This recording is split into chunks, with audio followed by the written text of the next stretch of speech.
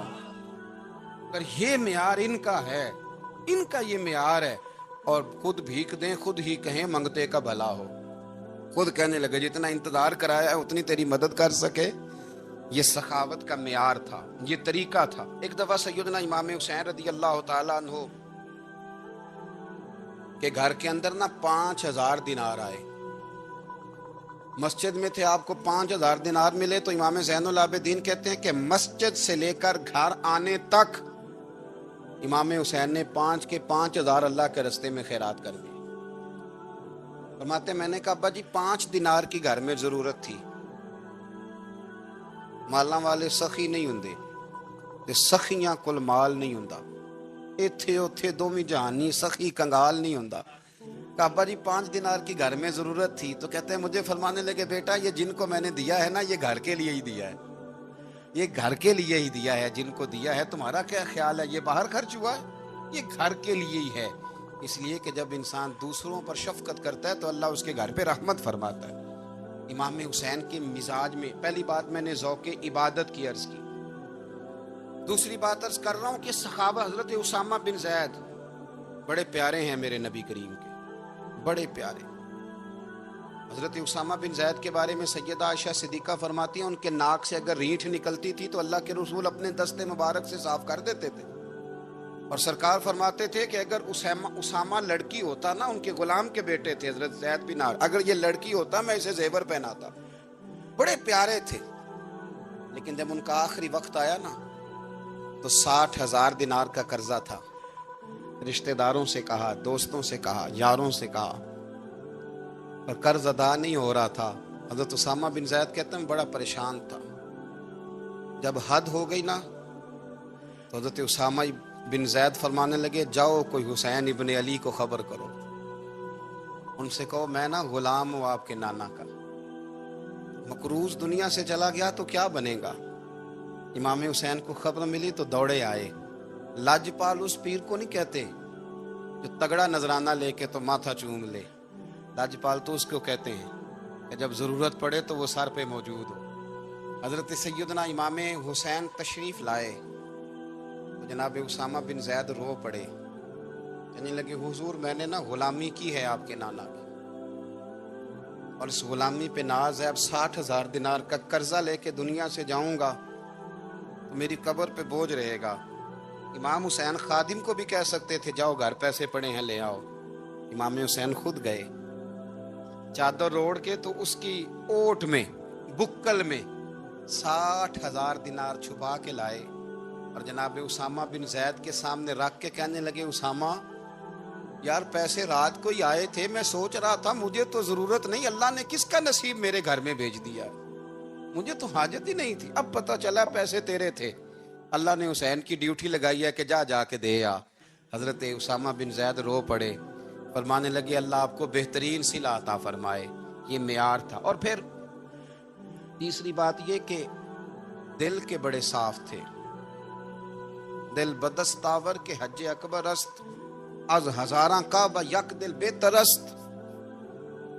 شیخ Saadi کہتے ہیں کہ درویش کہتے ہیں کہ کسی کا دل رکھ لینا نا، دل راضی کر دینا، کعبے کا 1000 بار حج کرنے سے بہتر ہے۔ دل بدستاور کے حج اکبر است، کسی کا دل راضی کرنا حج اکبر ہے۔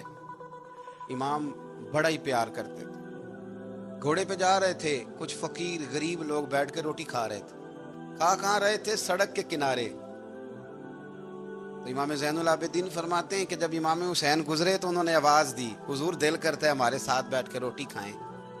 کائنات کے مالک و مختار کے نواسے اور دنیا کے سب سے بڑے شہزادے گھوڑے سے اترے اور غریبوں کے ساتھ سڑک پہ بیٹھ گئے، روٹی کھانے لگے اور دیر تک کھاتے رہے، اور جب فارغ ہو گئے تو فرمانے لگے کھانے کی ضرورت بھی نہیں تھی، حاجت بھی نہیں تھی، پر تم نے آواز دی تو دل رکھنے کو بیٹھ گیا تھا، اگر اجازت دے تو چلا جاؤں۔